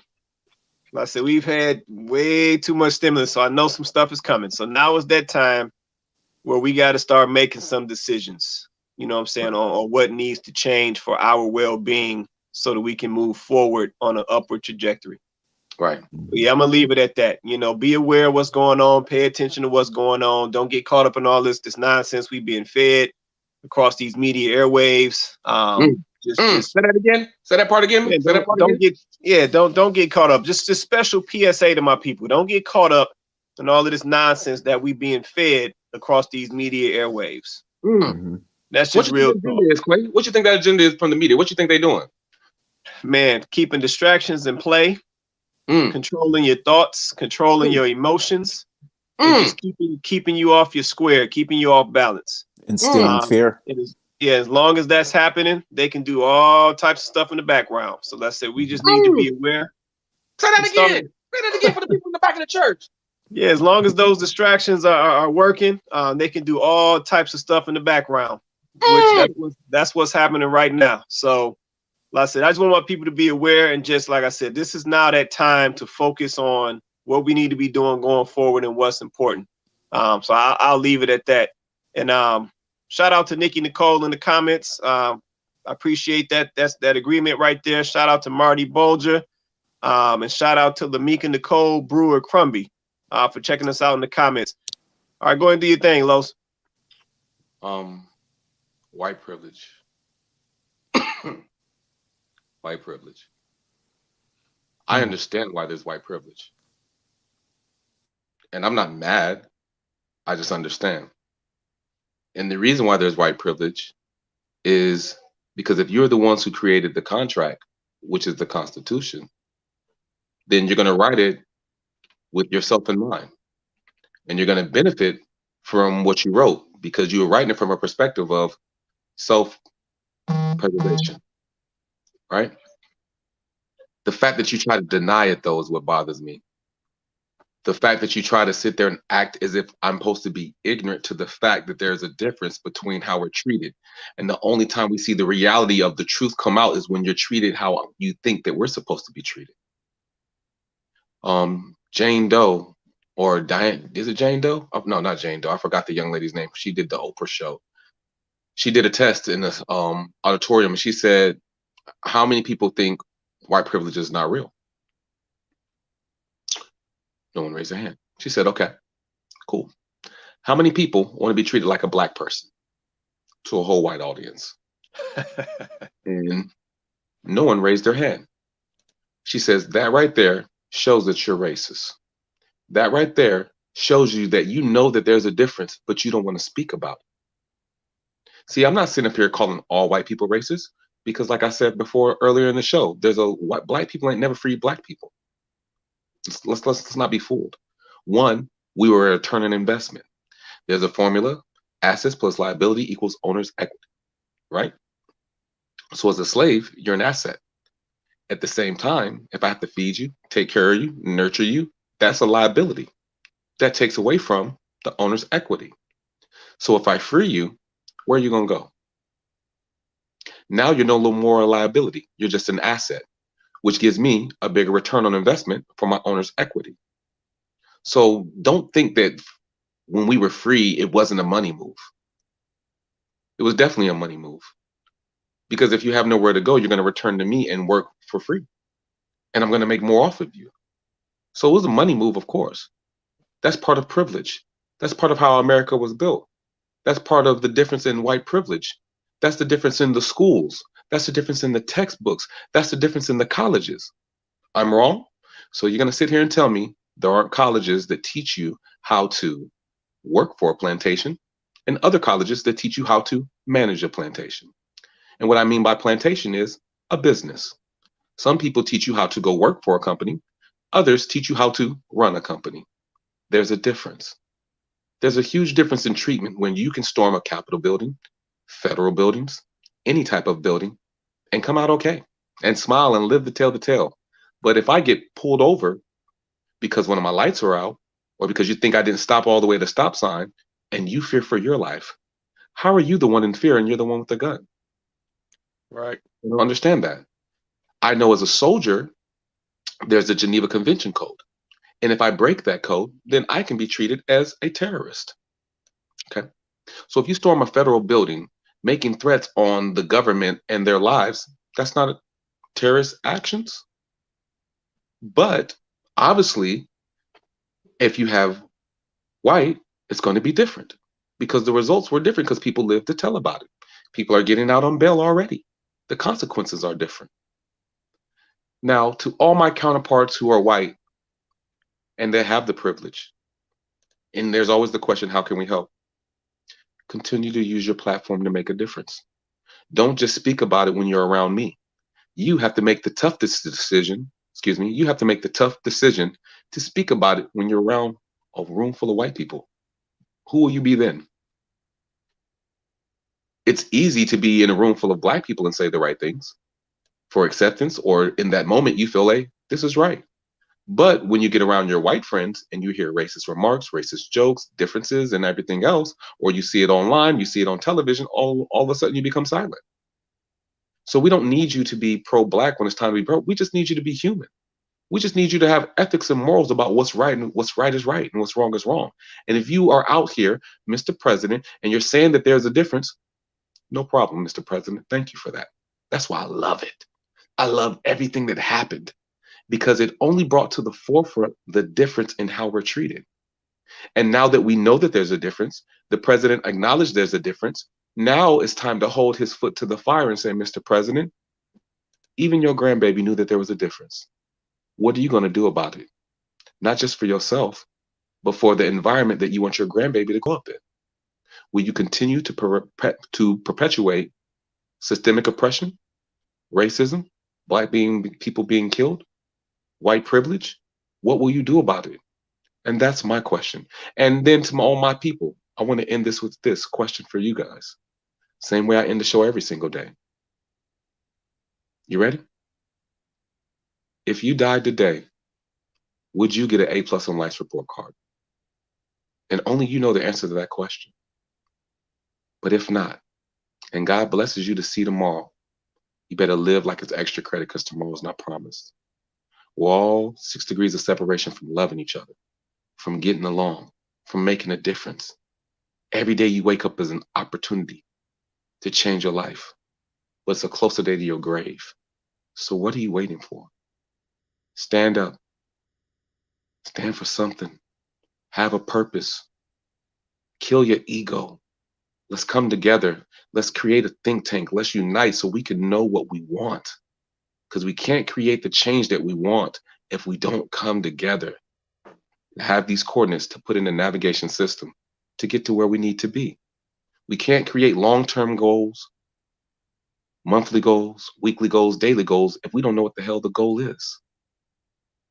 It's not about moving away because you can move anywhere, but the problems still follow you. All of us have moved before. All of us said, I'm going to start over. I'm going to do this. I'm going to do that. And still wind up with the same situations. Because I'm going to tell you one last thing. 1 + 1 will always be 1 + 1 until you take the time to solve that it's 2. So what do you have going on in your life that's 1 + 1 that you haven't solved? Because I don't care where you go, where you move, who you talk to new or next, you're going to face the same thing until you solve that problem. And as a culture, we will always face racism until we get together and solve that problem. To all the white folks that want to help, we need your help.